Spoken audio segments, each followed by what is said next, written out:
And as always, we're going to be looking for accurate context, good risk management, and always exercising good patience.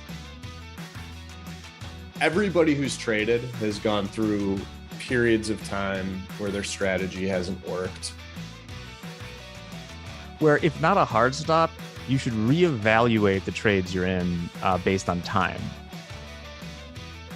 That's what we're here for, is to put ourselves in the best success. A trading routine does that, builds that habit, lets you know what to work on, what to reflect on, and what to improve on the next day.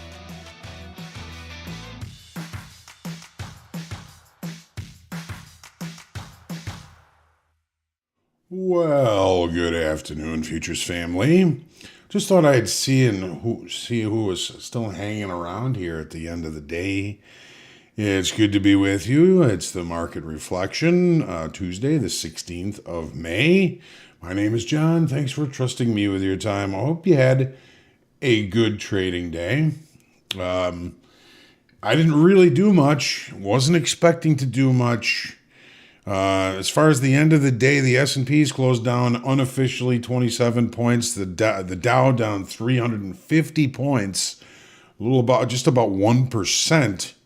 And the NASDAQ eked out a win on the day. So kind of unusual, things heading in opposite directions. But we also had crude oil finish down a quarter today, 86.35%.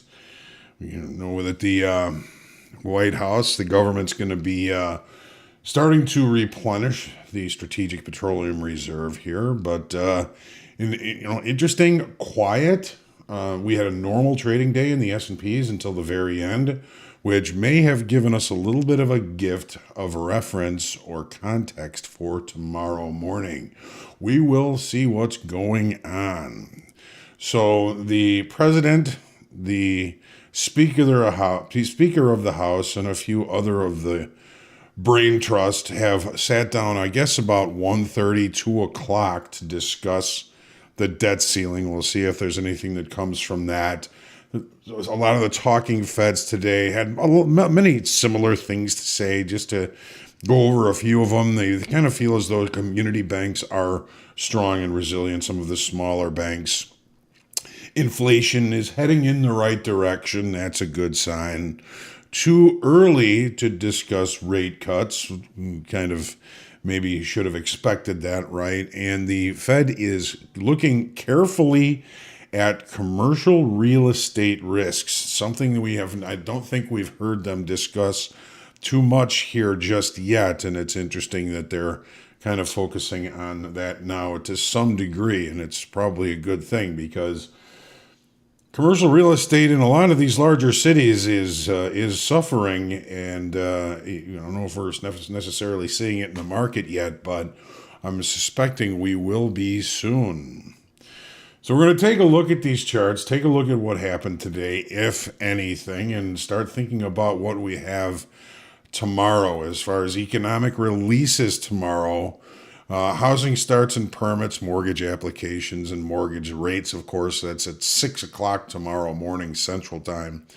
Housing starts and permits at 7:30 Central Time, and then the EIA Petroleum Status Report. Now, as far as talking feds tomorrow, I don't see any on the schedule here, just tomorrow. We got plenty on Thursday in finishing the week with the Chairman Powell on Friday. So not seeing any talking feds right now on the schedule. A couple of ECB folks talking, but we will have to go through tomorrow without the benefit of any of the talking feds, and we'll see what that does for us. So good afternoon, Harris. Robert, Mr. Harrison. Good morning. Good afternoon, Vince. Good morning, whatever day it is, whatever time of day. Pretty flat market today is right. Rooster, cock-a-doodle-doo. Danny, good night there. Bill, good afternoon. Amazing on a day like today and can still get wrecked. Tomorrow is a new day. Hopefully you didn't get wrecked today, Rooster. I'm really hoping that is not the case. So, let's jump in and just kind of go through these charts relatively quickly and see what we have here as far as what happened today and what might be looking like tomorrow. And again, S&Ps may have given us a little gift at the end of the day here. We're still largely range bound. It's the first time 1, 2, 3, 4, 5 in 6 days that we've really kind of closed without being centrally located somewhere in the range. The market kind of took a look to the downside here on the close. What I'm excited about is the fact that it created a late spike. We have a late spike for us tomorrow morning. So we'll discuss what that means in the morning, and we'll see where the market opens. To kind of talk a little bit about it this afternoon, it is the market was range bound. It was a normal trading day for the better part of the day. Even better than this, we'll talk about this on the TPO chart. That's a composite. What the heck?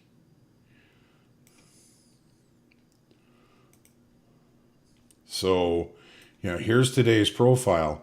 If you notice, it was right at the end of the day when the market extended outside of the initial balance. So what was looking like a normal trading day kind of got changed at the end of the day. This little tail down here is the market seeking new levels to facilitate trade. It does not get the time at the end of the day to prove acceptance of lower pricing over time. So tomorrow, if we open below the late spike, that's an indication or a probability that price is being accepted at lower prices, and we may seek lower pricing throughout the day. In the late spike, kind of a secondary, but definitely a probability of acceptance of lower pricing. And if we open the regular trading hour session tomorrow above the late spike, this may end up being rejection. However, we have weak lows here. We've been talking about it. The direction is, of course, unknown. We don't know what's going on here with the debt ceiling or anything like that so far. So not going to get ahead of ourselves, but this is a weak low here. Very even. That's a weakness. Got a weak low here. A gap that remains unclosed and a prominent point of control below that. So we are going to see what happens in the morning. Take a look at the NASDAQ, which did present itself as stronger today, which it has been. It's still holding its upside hue. We'll see what kind of open interest we added today. We had a pretty good increase on Friday of open interest. That was 8,800 to the downside, but still kind of overlapping, bringing value overall higher. So that's good. Here's what happened today. Opening range relatively close, if not the low of the session, driving price higher, testing to this point of control, testing through last week's high, unable to close above it. No late spike. The market did present as stronger today. It actually closed higher on the day when the other two of the three amigos did close lower. What about the TPO chart? There we go. Here we go.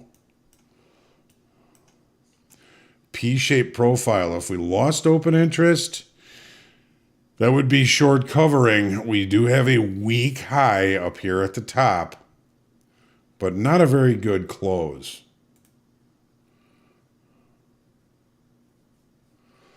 Here's crude oil. Oh, Kevin, I hope not. Yikes.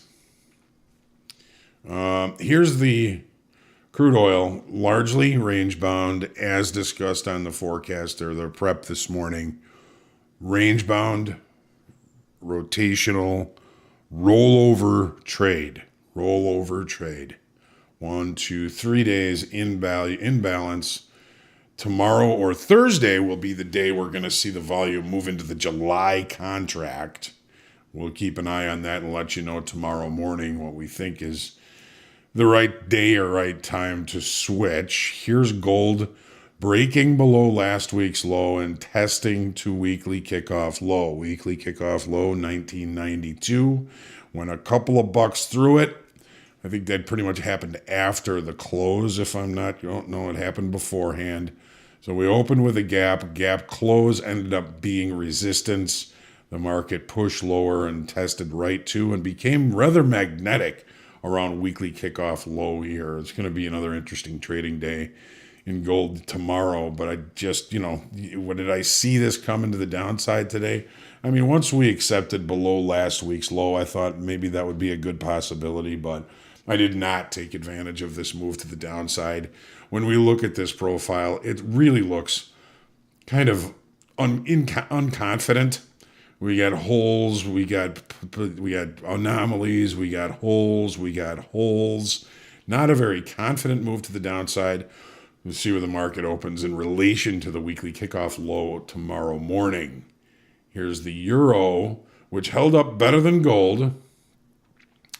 It wasn't a dollar thing in gold today. That would have taken the euro top probably down below last week's low. It did close lower, but it didn't do as poorly as gold. Here's the 30-minute. Here's that last week's low.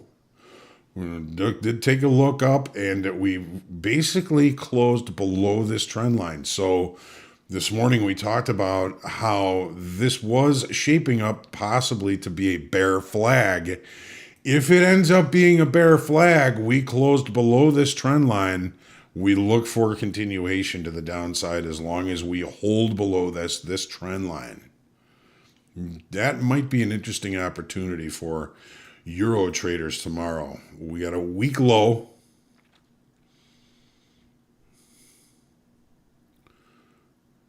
It's going to be, I'll be very interested to see what the euro does tomorrow.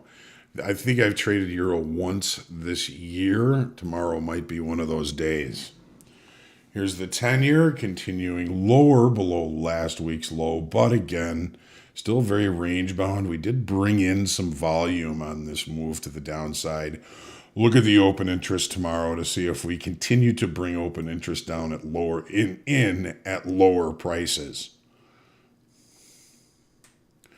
Just opened, looked, and then broke.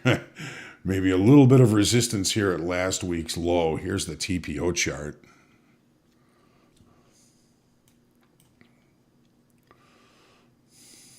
Kind of a low excess, low, excess high, excess high, low excess high, excess high, low excess, low yesterday. We did point that out this morning that it was probably not going to maintain the low for very long, and it certainly did not.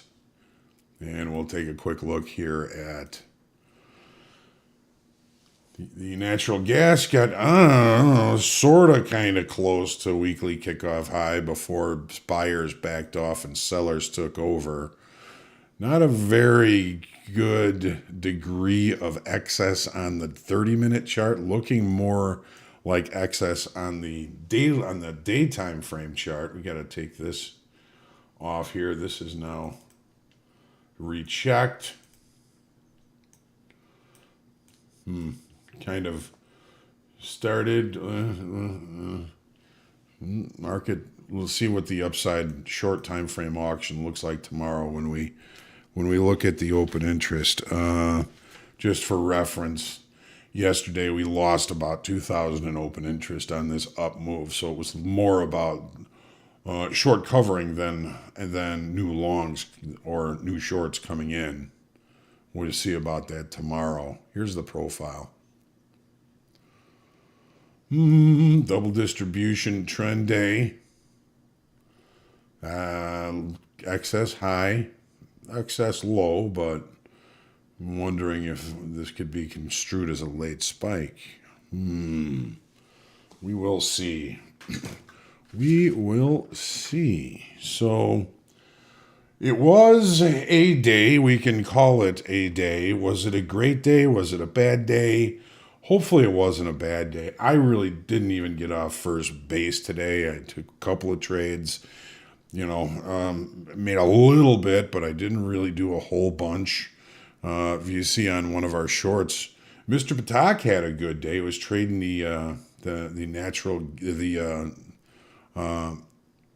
NASDAQ, and he ended up putting up a pretty good day. I was really impressed with that. So, and I hope that you all did as well.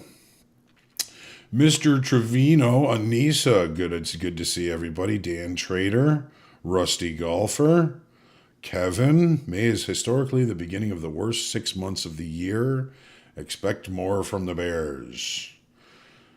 Dow falls 1,100 points. Well, if they don't do anything, that may be in the wind. I'm hoping not. We'll see. We will see. We will see. So, well, what happened in the world today? 1929, the first Academy Awards ceremony was today on May the 16th. On 1985, the discovery of the hole in the ozone was announced.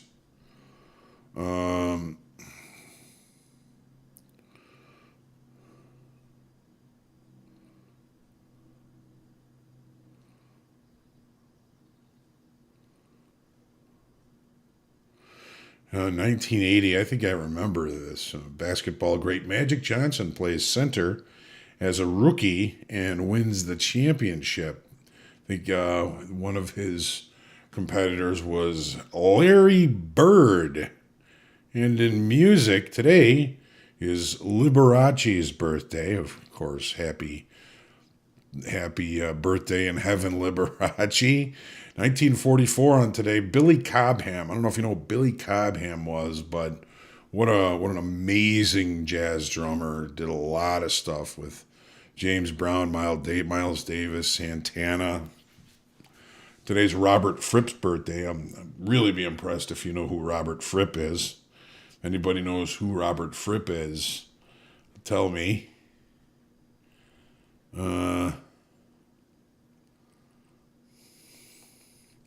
Janet Jackson's birthday is today. Happy birthday, Janet. 1966. And funny thing, just saw this a little while ago. 1977, the London Evening Standard reported that Led Zeppelin singer Robert Plant had been arrested at Atlanta Airport for being drunk and pulling a knife. Since Plant was at his home in Wales at the time of the incident, the person arrested was a man impersonating Plant, and the British paper ran an apology the following night. Poor Robert. Poor Robert. 1970, Crosby, Stills, Nash & Young went number 1 on the U.S. album chart with Deja Vu. Great album. Great record. Great record. Yeah, it's about enough of this. So, be ready for tomorrow. Could be another nothing burger, but we always want to make sure we are prepared. Get some good rest tonight. Be kind to yourselves. Be kind to others. Say a prayer for peace. God, Lord knows we need peace. And I'll see you tomorrow morning on the Market Prep. 7:45. Old style still. We got some new things going on for our new Top Step TV that we're working out, and we're going to make it better than ever. Hopefully you will enjoy it. So thanks to Tori today for joining me for Make Hogue Money. Thank you all for joining me for Make Hogue Money. We ended up making a little bit of money in Make Hogue Money, so that's a good thing. But tomorrow is another day. Rest up. I'll see you in the morning. Blessings to you all.